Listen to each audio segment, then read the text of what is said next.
coming back to school with me. We could have done it all so easily.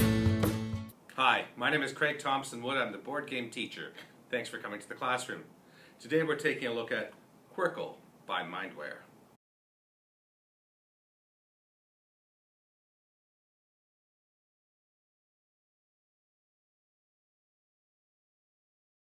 So in looking at the report card for Qwirkle, I give the number of players a B. It's the kind of game, it says 2 to 4 players, and I think that's if you're playing Qwirkle in the standard way. I think there's opportunities to play Qwirkle in other ways, which I'll talk about in a little bit, which could then incorporate more players if you wish. But as the game as it stands, for the way it's played out of the box according to the rule books, then you're looking at 2 to 4 players. For the learning, I give this game a B+. I think there's a lot of great things going on in this game, and that's why you can see there's several different awards that this game has won by different institutions, such as the Mensa Select, the Major Fun Award, and the Parents' Choice Award, because it does such a great job of teaching and encouraging learning while being a fun game. Speak to me.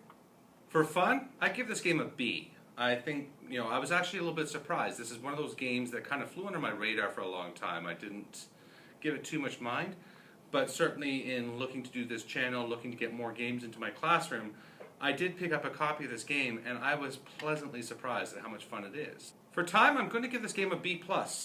To play the game in the standard way, which is as the rules say in here, I think that it could be quite a long game, especially as you're thinking of your best moves and planning it all out and playing to the very end. It could take a long time, but who's to say you have to? I mean, it could always just be that you play up until a certain amount of time and making sure that everybody gets the same amount of turns. So if you say, okay, you can play for half an hour, start playing, and when the time's coming close, make sure that by the time you end that everybody's had the same number of turns, and then that way it's fair, and who cares if you didn't use every piece in the bag? You can just sort of see at that point who has the most points, and that can be one way to do it.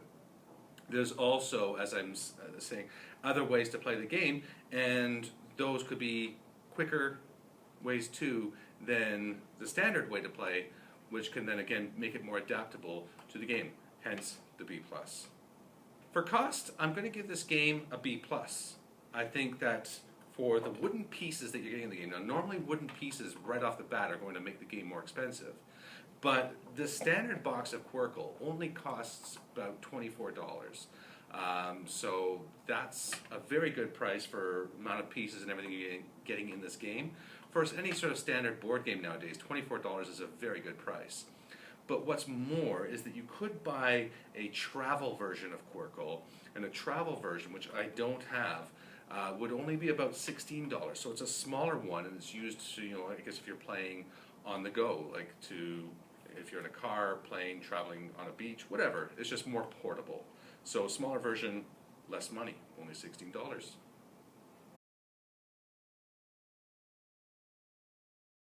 So I just want to say quickly too, I've been talking about the fact that there's other ways to play this game. I mean, if you're looking to maybe include this game in a primary classroom, now Qwirkle as its regular form is great for teaching patterning, mathematics, shapes, fine motor skills, all kinds of different skills, which I've already mentioned in the sort of scrolling credits at the beginning of this episode. But if you're looking to do something with the younger kids, you can still get a lot of those things with the color and shape recognition, fine motor, etc. But you could do it more as a memory game, flipping over the things, just matching game. There's different ways to do it, and if you just look up online with Mindware, they have a whole series of lesson plans around their games, including Qwirkle, and how you can incorporate those into your use in your own classroom. So I would highly recommend checking that out. Well, that's going to wrap it up for today's episode. If you have any questions about Qwirkle, if you have any questions about anything going on this channel, or just would like to maybe make some suggestions, please leave me a message in the comments section below. I always love to hear from the viewers. Until next time, I'm Craig Thompson Wood, the board game teacher, saying thanks for coming to the classroom.